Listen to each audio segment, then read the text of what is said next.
if we are serious about the spiritual quest and about our own growth, spiritual growth. Other forms of growth we are not worried about. It happens. You know? One grows old and one grows cranky as one grows old. It's not the kind of growth that is being talked about here. That all happens naturally. The Shastras say that this kind of growth is automatic. They are known, this automatic kind of growth and change is known by the term Shadvikaraha, sixfold modifications. Every human being, in fact every being, every sentient being, anything that is alive, is subject to these sixfold modifications. Shadvikara. What are they? Jayate. Jayate means what? Born. And after birth, it has to survive the birth, which is not the case of many young ones in the animal world.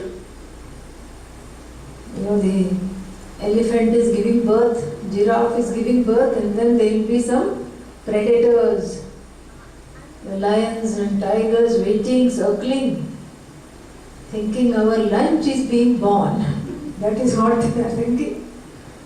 So, it has to survive birth. So the next vikara is called asti. Asti means it survives the birth. Jayate asti. And then what?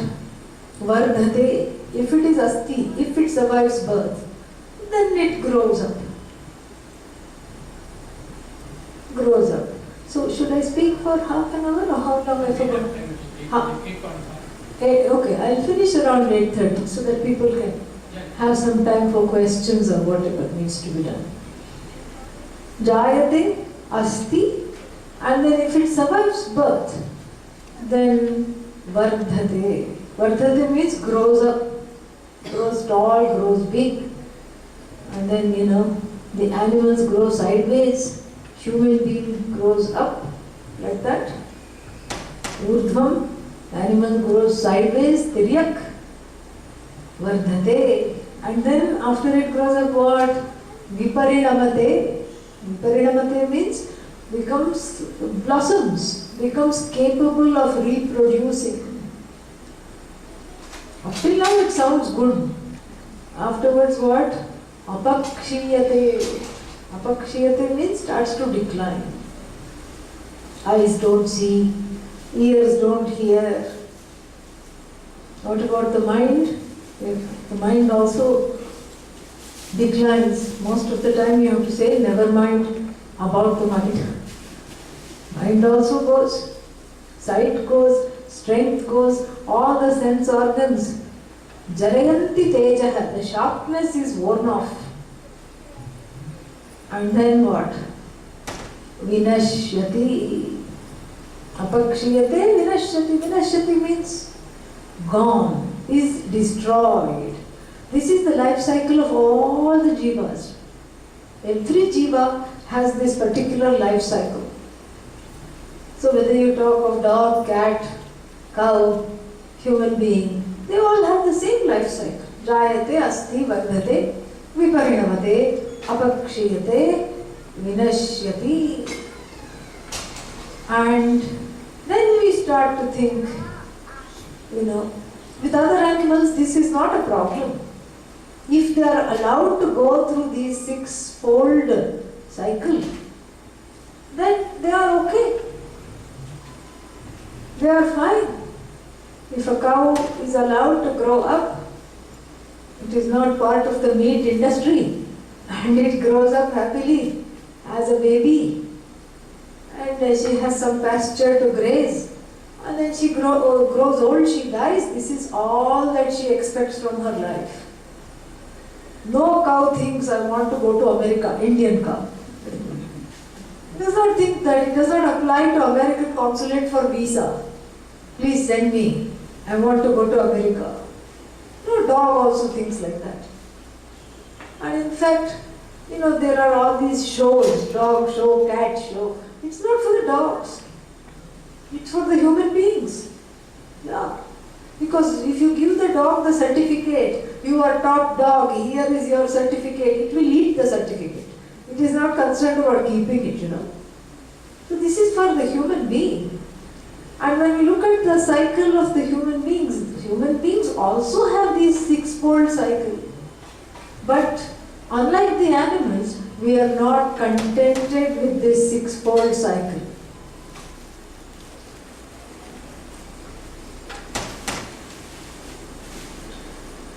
We are not contented at all. We want something more, right? We are not just happy getting up, growing old, and then dying. We want to achieve something. We want to excel. We want to contribute. We want to grow in a different way.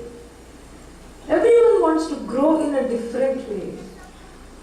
And what is that different way? One wants to become better in life. You don't want to be as you were when you were 2 years old. You don't want to be that when you were 50.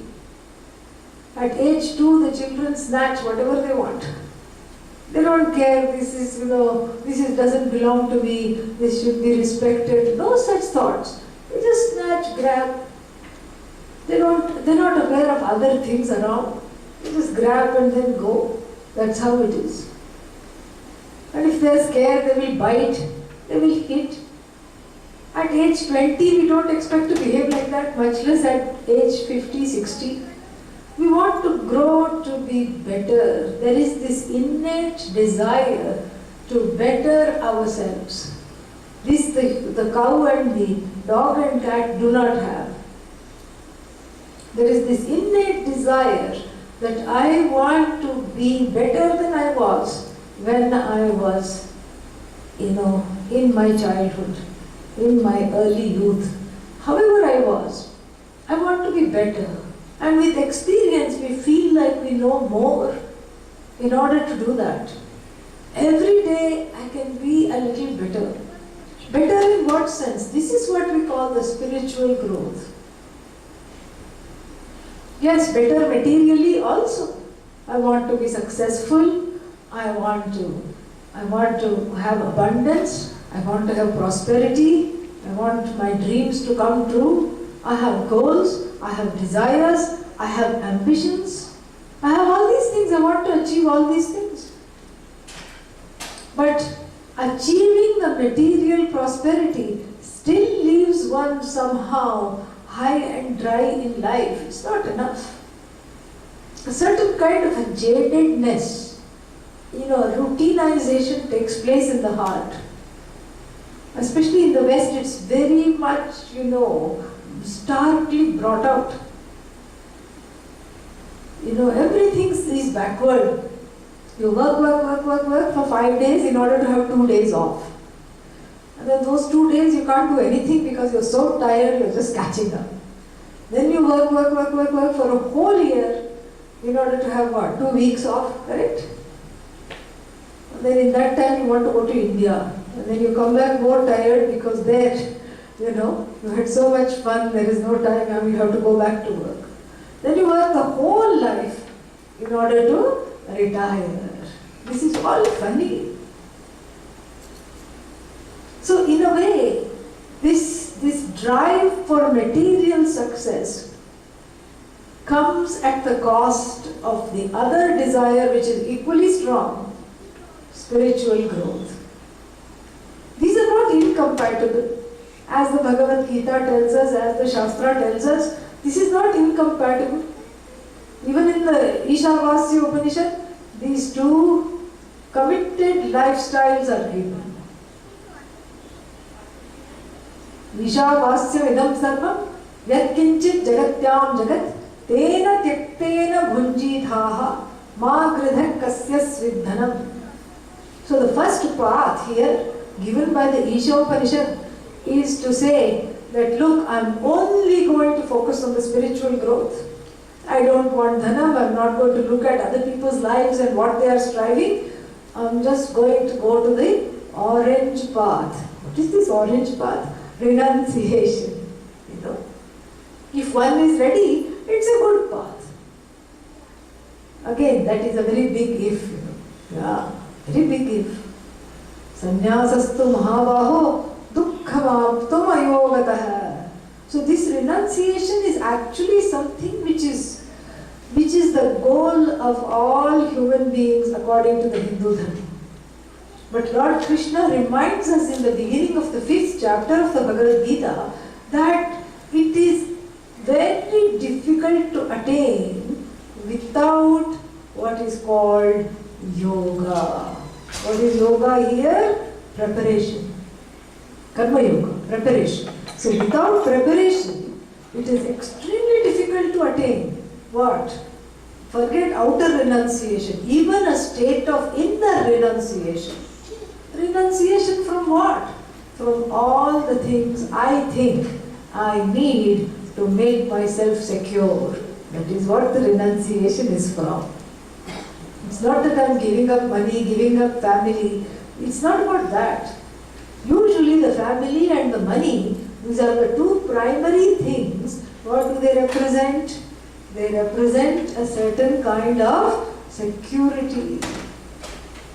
Here the renunciant is saying that the security is just me and Bhagavan. I'm married to Bhagavan, let Bhagavan take care of me and keep me however Bhagavan wants. I'm not going to rely on the local security, I'm just going to rely on myself, which is Bhagavan. And I'm not going to worry about anything. This is actually, the pinnacle of freedom. A notion of human freedom which is described in the Shastra as moksha, the final ultimate purushartha. How many purusharthas are there? 1, 2, 4. Dharma, artha, kama and moksha. Fortunately for us, moksha comes at the end. So we can play around, do a lot of things and then focus on that. And in fact, for those who are not ready for this drastic path of renunciation, to discover the truth of oneself as the most secure thing that there is, then the second option is given also in the Isha Upanishad. What is that? Kurvan neveha karmaani jijivishe chatagam samaaha. Yes, your goal is renunciation. Your goal, there are 4 ashrama stages of life. And the first one is that of a student. Then the next one is that of the contributor, the householder. And then, when your children get married, etc., then you go off to the forest. Vanaprastha. Forest means you lead a secluded life. Maybe you live in a wooded area, far away from the hustle and bustle of the city and pursue the scriptures. Then finally what? Sannyasa. This is what is the goal of every human being according to the Shastra. But it is something that is approached in stages.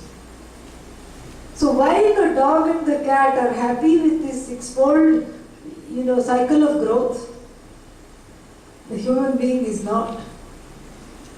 The human being wants more, both materially and spiritually. And in fact, the Shastras also tell us something very important. The material, growth of all my material goals, the desire for prosperity, the desire for money, the desire to have a happy family, all those goals, in order to achieve them, I need to take the help of Bhagavan. Without the help of Bhagavan, they are not achieved at all. This is what the thing is. I can't do it on my own. But why not? Bhagavan is not going to help me get a job. Some people argue like this. Bhagavan is not going to do anything. I have to do all the work. I have to go here, I have to go there, I have to do this, I have to do that. What will Bhagavan do? Well, you are doing everything, that is true. But you take care, you can only control and take care of what are called the known variables. What you know, any kind of difficulties that come in the way, obstacles. You're going to, a job interview, and then you see on the radio or on the television, you hear on the radio that this road, this highway is completely blocked. So then you can take some alternative route. But what if you don't know it is blocked? Then you can't, correct? This is what is called hidden variables. And the hidden variables in any given context are too many. Too many. And to master the hidden variables is not possible. As they say, there are many slips between many cups, many lips. Yeah. Like my guru always gives one example, like crossing the road. You can look to the left, nothing is coming. You can look to the right, nothing is coming. But this is an Indian road. Still, something happens, you slip and fall. Why? There is a banana peel in the middle of the road. Hidden variable. Suddenly somebody threw it, you just missed it. This is what life is all about. Missed opportunities, missed goals, missed opportunities for being in the right place, at the right time, in the right manner. This is what the problem is. The whole life is hit and miss. Actually, we say miss and hit. First I miss the opportunities, and then I hit myself on the forehead. Why did I miss? Regret. This is what the whole life is about. So without a focus or without a little bit of attention towards the spiritual goals, the material goals cannot be attained without the help of Bhagavan. Then people have strange ideas. People say that Bhagavan is such a big person and you are going to Bhagavan just to, ask for some small job. You should not go to Bhagavan to ask for a job. If anybody tells you that, you tell them, you give me a job, then I won't ask Bhagavan. Simple. So therefore, this part of my life has to be groomed. The spiritual me is a very big me. In fact, the Shastras describe this me as the only me. The me who is in pursuit of the material goals is just an aberration, really. From the standpoint of the Upanishads, that is just a small little, that's just to make up for some insecurity, make up for some fears. And why do I have this insecurity and fear? I have this because I don't know that my glory and Bhagavan's glory are one and the same. I don't know that I am really Bhagavan that I seek. Therefore the insecurity. Therefore, in order to compensate for the insecurity, the material goals. But really speaking, the human being is wired spiritually, hardwired to have spiritual goals, hardwired to seek Bhagavan, hardwired to seek some resolution that is permanent, or at least in the beginning one thinks it is more permanent than the kinds of solutions I can give from my own limited standpoint. This is what is that inner transformation that has to happen. And so nobody is happy just going to work, coming back, cooking, eating, sleeping. This becomes boring. How many potlucks can you go to? How many malls? How many balls? What can you do? Same thing. You go everywhere, you go on a holiday. It's either water or mountains or a combination of the two. That's what is a holiday spot. Water means river, beach. That's what it is. And then mountains, forest. And the same thing with food. You have certain kinds of cuisines, and the tongue, poor thing, is only 3 inches long. And which area will you reserve for Indian food, which area will you reserve for Chinese food, which area will you reserve for Mexican food or whatever it is. Very difficult. And so the whole thing is just comes back to this, to this fact that all the experiences that I have are finite and ultimately sickening. And the sooner I realize it, the better it is for me. But when I cast these experiences, or when I see these experiences through the spiritual viewpoint, through the viewing hole from the standpoint of fashioning my identity as a devotee, this is what it is. The spiritual I is recognized when I re-identify myself as a bhakta. Up till now I was only bhokta. Bhokta means consumer. From bhokta I become a bhakta. And this recasting of myself makes me eligible to seek those spiritual goals even alongside the material ones. Because basically I am a spiritual being. I am a spiritual being which also has some material goals. This is the best way to look at oneself. I am not a material person with spiritual goals. You turn it on its back. I am a spiritual being, essentially. That is my definition. But I also have a few things here to accomplish because I have been given the talents, I have been given the mind, the body, and the ability to contribute, the ability to play in this Leela of Bhagavan. I have been incarnated. So this journey from the being who is just subject to the sixfold changes, and the being who is subject to insecurities because of these sixfold changes, the being who is subject to Atma Ajnanam, self-ignorance, the being who has got so many desires that they cannot even bear to write it down. You'll exhaust a notebook in 5 minutes. That many desires everybody has at any given time.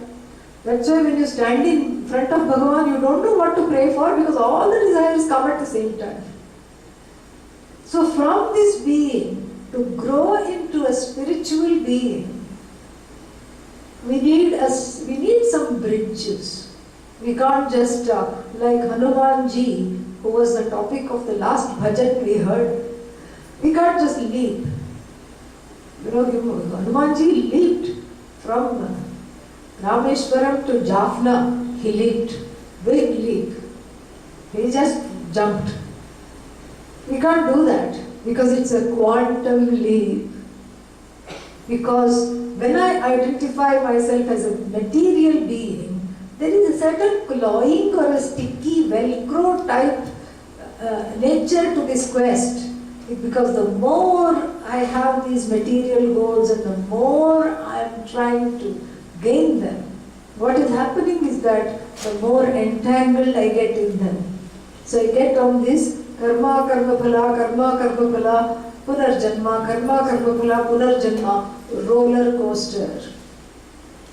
And so from there to go to the discovery of myself as a spiritual being needs a bridge. There are many bridges the Shastra talks about. But the one bridge that we are going to look at today is called Titiksha. What Babaji always talked in the Marathi language as Saburi. Titiksha. Titiksha means, the definition of Titiksha is very interesting. This is what is going to help me discover myself as a spiritual being with perhaps a few material goals. And what is this Titiksha? It is defined in the Viveka Chudamani in this way. Sahanam sarva dukkhanam apratikara purvakam chinta vilaparahitam Sa titiksha nigadyate. Sahanam sarva dukkhanam. The ability to put up. Sahanam means sahishnuta. The ability to accommodate. Put up also is not a good translation. Put up means very grudgingly I am putting up. I am putting up, but I am put out. You know, that's not titiksha. So there is a certain accommodation of what? Sarva dukkhanam. Dukkha here doesn't mean sorrow. Dukkha means difficulties. Putting up with all difficulties. What kind of difficulties? Apratikara purvam dukkham sahanam. Sarva dukkham apratikara purvakam. Apratikara purvakam means the difficulties that cannot be altered. This is very, very important. Because already there are some mistaken views that the Hindu Dharma is all about passivity. You just sit and accept, sit and accept. Somebody is beating you, you sit and accept. And somebody is doing something, pulling the rug from under your goals, you sit and accept. That's not what we are talking about. This is not about acceptance. This is about accommodation. There is a difference. So what kind of difficulties are to be accommodated?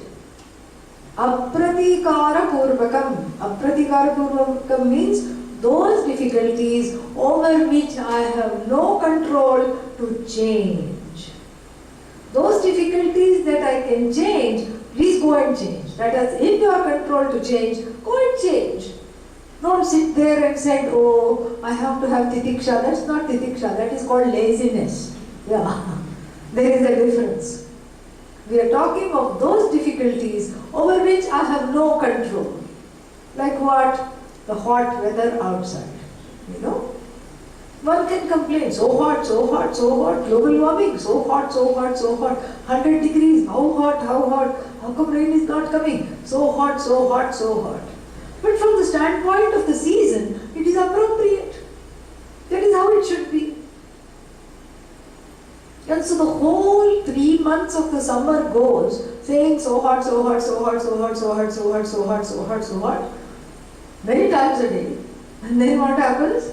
Then winter comes naturally, because summer is, chased away by winter. If summer comes, winter cannot be too far behind. And then, oh no, so much snow, so cold. This is what is an example of dukkhas or difficulties that you cannot overcome. At home you can have a little, what is that called? Thermostat. That one. Oh, very easy to control. With a flip of a button, with just touching the dial. 73.5, exactly how I want, I can keep the thermostat. And I feel very happy. But then you can't go out. Then you complain. So this is the kind of difficulty we are talking about. Sahanam sarva dukkhanam. Not one difficulty, two difficulties, but sarva means what? All difficulties. Apratikara purvakam means those difficulties over which I have no say. I have no say over the difficulties. And let us look what are the sources of these difficulties. We usually talk of a threefold source of all difficulties called tapatraya. 3 forms of tapa. Tapa means afflictions. What are they?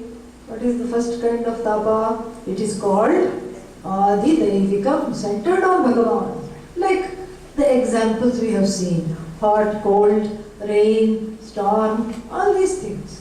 These are all Adhi-daivikam means sent from Bhagavan over which I have no control. Then what? The second source of tapa is Adhi-bhautikam. Adhi-bhautikam means the afflictions arising from my immediate surroundings. What are these immediate surroundings? I want to go listen to some bhajans. But then what happens? I go sit in the room. Somebody I don't like comes and sits next to me. So nice bhajans are going on, but I can't enjoy, I can't pay attention because I start, fuming at this person. How can they come? What kind of spiritual growth they can be committed to? Look at them, what they do, look at how they treated me. How can they be committed to spiritual growth? Why are they coming and wasting their time and my time also? By this time, the whole 1 hour of bhajans are over and I'm not able to enjoy. This is called adhibhautika tapa. This is from the standpoint of the sources of affliction. Let's say adhidaivikam cooperates, adhibhautikam also cooperates. There is always the third source, what is called adhyatmika tapa. Affliction centered on the notion of I. Everything is alright. I'm sitting next to my friend in the bhajans. Traffic was also great. No problem, I'm here. I'm having a good time. But then what? Suddenly I just get a worry. Did I turn off the stove? Did I lock the door? Therefore I cannot be present. Therefore I am unable to be present with myself. And therefore I am all over the place, very upset. This is what is called tapa. And the inability to overcome these tapas makes there be big roadblocks for one, whether the goals are spiritual or material, doesn't matter. The inability to overcome tapatraya needs titiksha. So therefore in the definition when it says sahanam sarva dukkhanam means all the tapas, whether they arise from adhidaivikam, acts of God, whether they arise from my surroundings, adhibhautikam, or whether they arise from within me, adhyatmikam, regardless of where their source is, what do? I learn to accommodate them. Sahanam, I grow bigger than the problems I face. This is what it is. Sahanam, first Sahanam also doesn't mean tolerate. Sahanam means accommodate. I make room for these difficulties. But why should I make room for these difficulties? Am I mad or what? I want to avoid the difficulties. No, that is not the way to spiritual growth. That is not the bridge from a seeking, dissatisfied, disenchanted, jaded, faded individual to one who is contented, compassionate and full of a certain purnatva, full in themselves, full in their own glory. This is the bridge. Sahanam sarva dukkhanam apratikara purvakam. I don't retaliate because what's the use of retaliating? Nothing will happen if I retaliate. And then what? Second line is, Sahanam means, I tolerated them somehow. But then I'm just waiting to catch hold of anybody who comes so that I can complain about what a bad day I had. This is what we do. We just are waiting to get home from the office, to talk to the significant other. What a bad day, this was a horrible day. The significant other will also not listen because he or she also had a bad day. What are you going to do? Who are you going to talk to? So, therefore, that is why there are some interesting moments in marriages because of this. And so, therefore, here, Chinta, second line says, Chinta vilapa rahitam. Without vilapa. Vilapa means loud wailing. Wailing in Sanskrit is called vilapa. Lapa means noise, vilapa means wailing noise. So always complain. That person is like a wet rag. You don't even want to be around them. Nobody wants to be around anybody who's complaining. So how was the movie? Well, it was a waste of money. Plot wasn't good, plot was okay, but the actors were, I don't know. Actors were okay, but the plot was funny. It was alright until halfway, then they just completely whatever. Actually, the movie was good, but two people were sitting talking behind me, so I could not enjoy. This is called Vilapa. Vilapa includes blaming oneself. Why did I do this? Why did I do this? How did I do this? What, I couldn't do enough? How come I could do this? Why do I keep making the same mistakes again and again? What is wrong with me? This is all examples of Vilapa, self-blame. Some people blame themselves, And what do some other people do? Exactly, blame others. I am all right, it's your fault. See, I knew you would do this. And this is, this is what happens when one gets married. You have to have somebody to say, I told you not to do this. This is what the whole thing is about. I told you not to take this route. See, now we are stuck in traffic. I told you to go this way, but you would not listen. I told you that time also you did not listen. 10 years ago I told you did not listen. You never listened to me. 20 years hence also you will not listen. This is an example of Vilapa directed with a megaphone. Outward Vilapa. Or you have what? Inward Vilapa. What is wrong with me? Why me? Why me? Why me? Why me? Both of them are saying why me. Even the one who blames others is saying why me. This why me syndrome, very dangerous. This is called Vilapa. So some people blame themselves, some people blame other people, and then some other people do both. They blame themselves and other people. How, you don't ask. This is what is called a complicated human being. They blame themselves when no one is looking, and they blame other people when everyone is looking. This is how they manage it. And so this is called Vilapa. Vilapa Rahitam. And then there are yet a few other people who don't talk. Instead, what do? They combust from within. They don't explode. What do they do instead? Implode. They implode. It's like a pressure cooker, And what happens sometimes? It just keeps on building the pressure because they don't share with anybody. Even you keep asking them what's wrong, they'll say nothing, I'm fine. And then implode. Nothing is fine actually. And so this is what is called Chinta. Chinta means worry. Worry means, worry can be in the form of a lament, but here it's a silent lament. Vilapa is a wailing, loud lament to anybody who will hear. Such people will blame Bhagavan also. It's because of you. See, you said come to temple and pray, that's why I was late for my appointment. This is what they will blame Bhagavan. They will blame the elements. They will even blame the stars in the sky. They will blame their horoscope. Yeah. Why? Because Shani is always in the wrong place. Bad Shani. Guru is always in the wrong place. Everything is always in the wrong place. And all this is just blaming.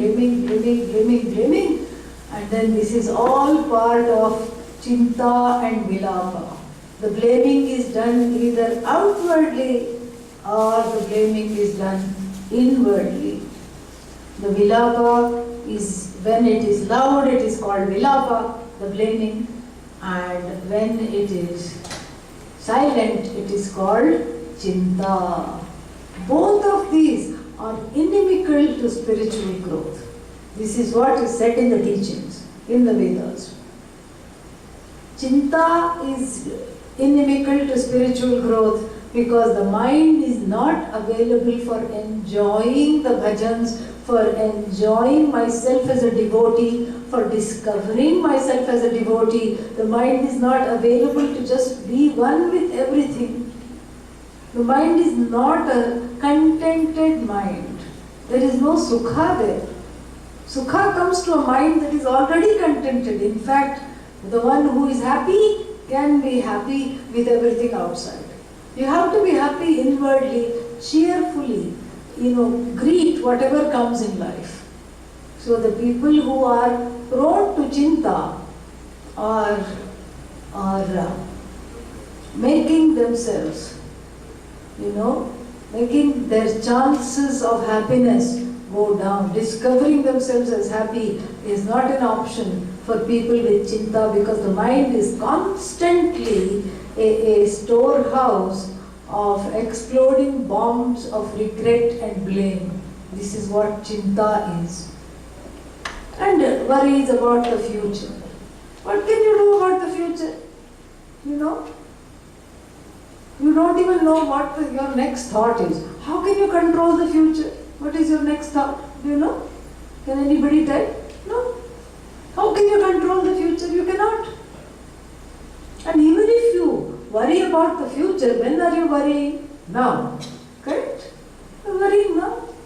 If you worry about the past, when are you worrying about it? Now.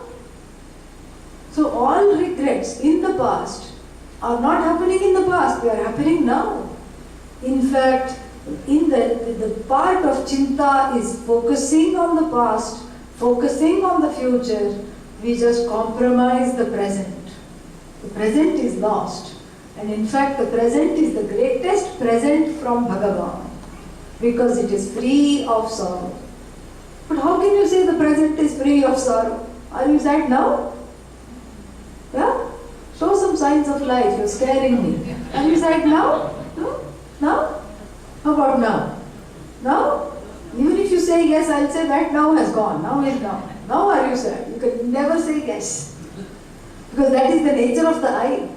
The nature of the I is ever fresh, ever new. It's the truth of this I, which is that Satchidananda, which is the name for Bhagavan. This is what it is. And to discover this, I have to have a bridge where I become relatively cheerful in order to be absolutely cheerful. That relative cheerfulness is needed. I have to start taking things lightly. So chinta doesn't help. Wailing loudly also doesn't help. Wailing loudly takes the form of protests, dharanas, and not the yoga type dharana, okay? The other kind. Roadside dharanas, morchas, and petitions to the government. What happens, You tell the government, I don't like what you're doing.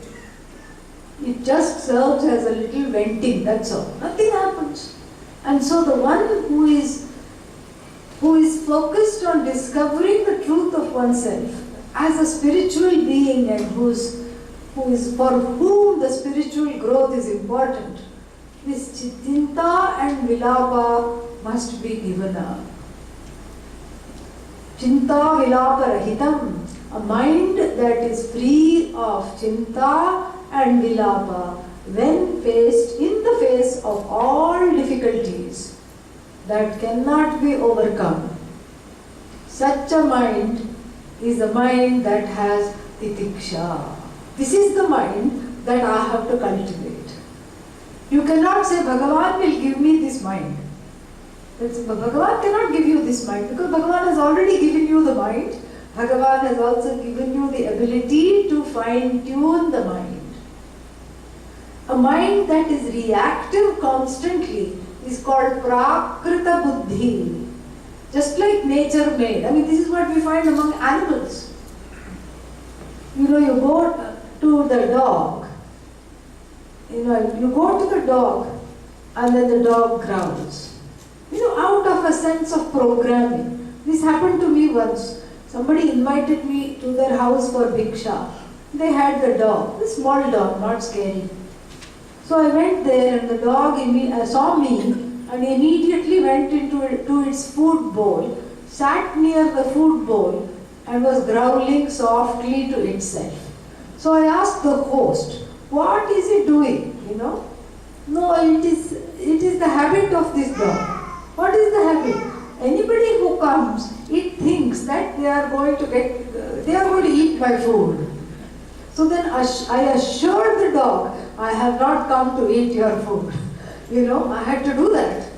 And after a while it was okay. But this is what the whole thing is. The dog is, dog thinks this is my food and anybody coming in the door is going to take away my food. we can laugh at the antics of the dog, but how much more better are we? Because we also guard our possessions from real or perceived sources of threat, and we are always on the lookout, always on the guard. This is what is called prakrita buddhi. And you see examples of this wherever it is, wherever people cut the line, because there is no patience. I want to get ahead, I want to do this at anybody's cost. One cuts the line, one pushes somebody away just in order to get into the bus.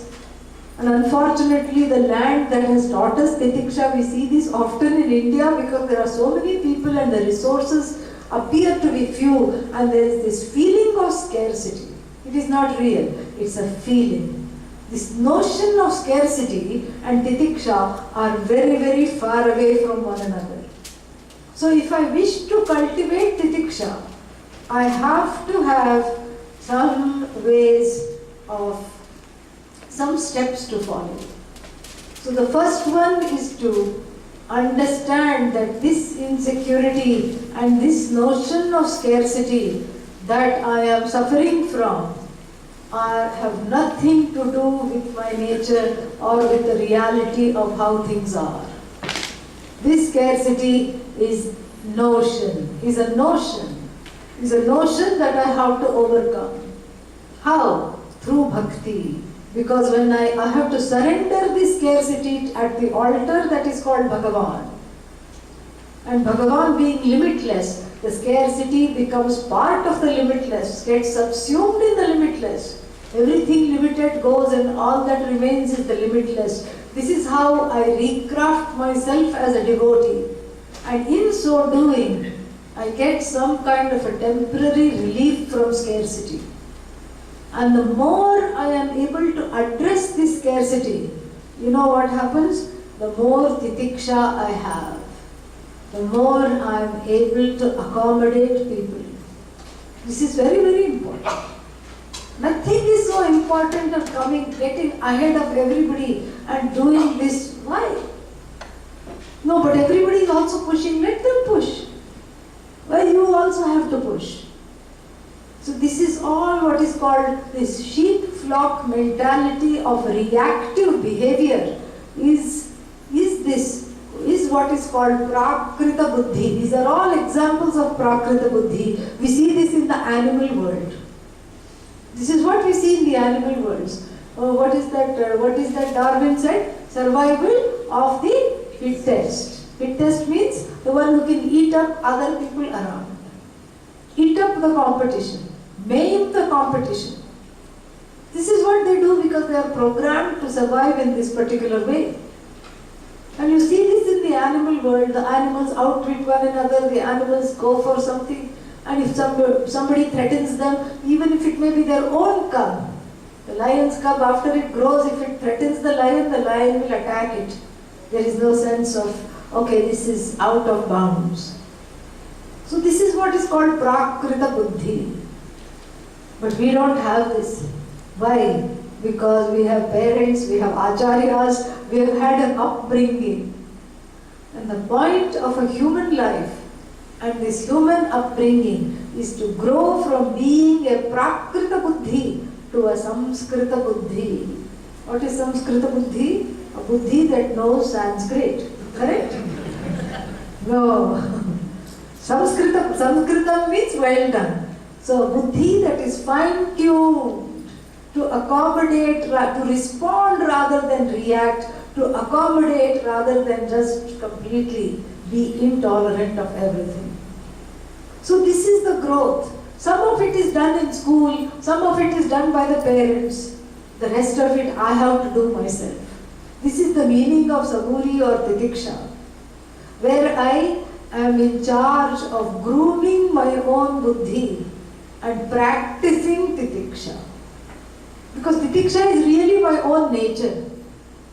But it seems far away because it is occluded. Occluded means crowded over, eclipsed by all these feelings of being unwanted, being fearful, being tearful, feeling that my desires are not being addressed, my ego is taking a hit, nobody is respecting me, nobody is loving me. These are all complexes. And these complexes don't help the person who is committed to spiritual growth. So if spiritual growth is what I want, Titiksha becomes a very important bridge. So we saw how in growing from Prakrita Buddhi to Samskrita Buddhi, I can let go of my scarcity every day at the altar of Bhagavan. That is one way to outgrow that scarcity. Of course, it helps to study the Gita and study the Shastra.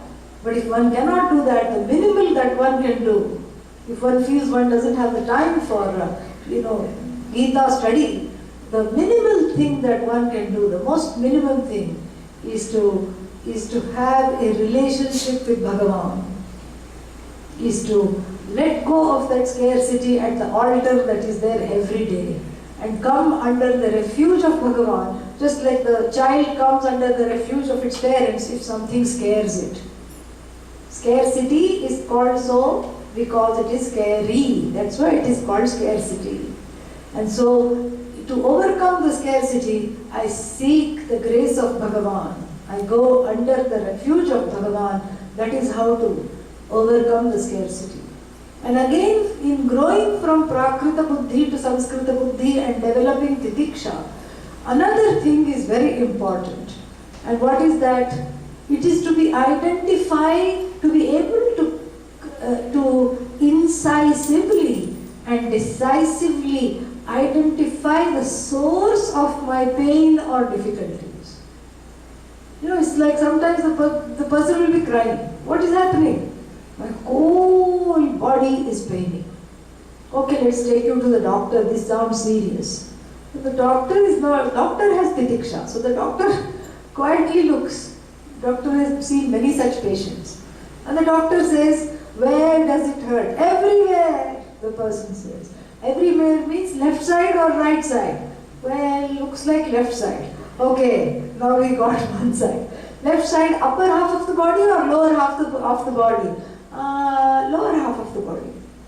Okay, that's good. So, is it in the lower half of the body? Is it the thigh and the knees,